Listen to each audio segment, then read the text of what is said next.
You cannot pick how many people live in your fantasy city. Those 100,000 people you place by the river need a literal mountain of food every single day. That food has to grow somewhere. It occupies actual physical space outside those walls.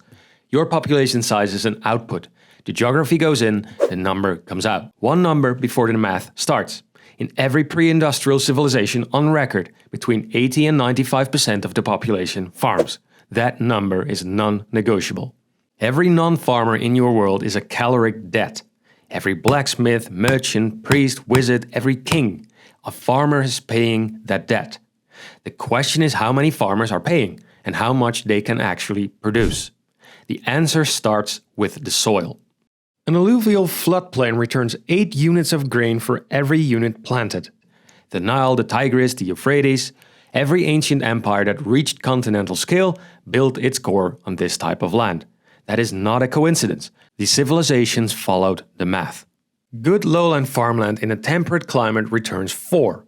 Rolling farmland returns 3. Marginal upland soil returns only 2.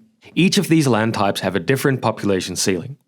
The simulation will run on a land at a 4:1 yield ratio. That is the optimistic end for average land. Documented medieval English yields on typical farmland ran 3 or 4:1. The land type is the first variable your map has already decided. The base unit of this simulation is one farming family, Bob, his wife and 3 children. They farm 12 hectares under a 4:1 yield ratio. Because soil needs to rest, they only plant 6 hectares per year to keep those fields cycling. One adult non-farmer needs 10 buckets of grain per year to survive. That is the inland number. It assumes grain carries the entire diet. A coastal city changes that number. Active fisheries supply roughly 20 to 30% of protein needs from the water rather than the field. The grain requirement per urban citizen drops to 7 or 8 buckets. The number you use depends on where your city sits. Bob's family produces 144 buckets in a good year. That pile is a mountain. Right now it belongs to everyone except Bob. The mountain disappears in 5 cuts. The state goes first. The Lord does not wait for Bob. Capital tax comes off the gross harvest before anyone touches the pile. He takes 15 buckets regardless of how successful the harvest is. The amount varies and is dependent on the base yield of lands. The church arrives second. The tithe is on first fruits, meaning the gross production. 15 more buckets gone. 30 buckets have already left the farm. Now the seed goes back into the ground. 36 buckets locked away, untouchable. The seed grain is next year's food. Spend it now, starve to death next year. Then the barn takes its cut. A barn is a damp wooden box full of mold and rats. 20% of what remains disappears. 16 buckets gone. Bob's family ends with 62 buckets. They need 40 to survive the year. 22 buckets of surplus. The grain is the taxable, tradable, movable part of the harvest. The garden and the pig in the backyard are the invisible buffer for the family of Bob. The simulation just tracks the grain. Meanwhile, at the Lord's estate, the Lord makes sure that he has all the food he needs for the coming year. Everything else he sells on the market, just like Bob. This is approximately 20% of everything he took from all the families in the area. Both of them will deal with transport losses. Not all the grain will reach the destination. In fact, 20% will end up feeding the non-farmers in the rural area.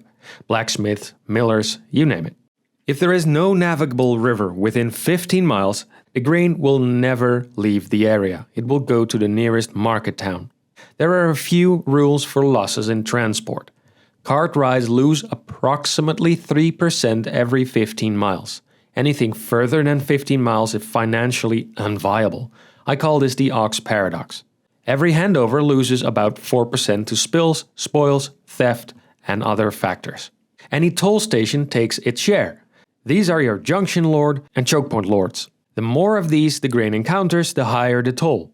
Sea voyage takes about 6% of the grain in transit.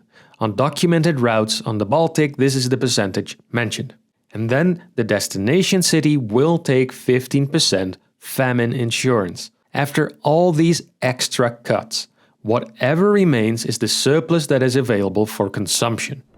I have created a worksheet that goes through this process. It helps you determine whether your city's population size is realistic or if it needs some tweaking. It is available for free on my website. I will run a simulation through the worksheet right now. Step 1. Mark the supply zone. For every city on my map, I mark down their supply zones. This means I draw a circle that represents a 15-mile radius around the city. If the city is on a river, I add a corridor area next to the upstream side of the river. This stretches 15 miles on both river banks. Now I calculate the total amount of square miles of the area and write it down. Step 2. Classify the soil. Here I look at my map and assign the soil types for each region.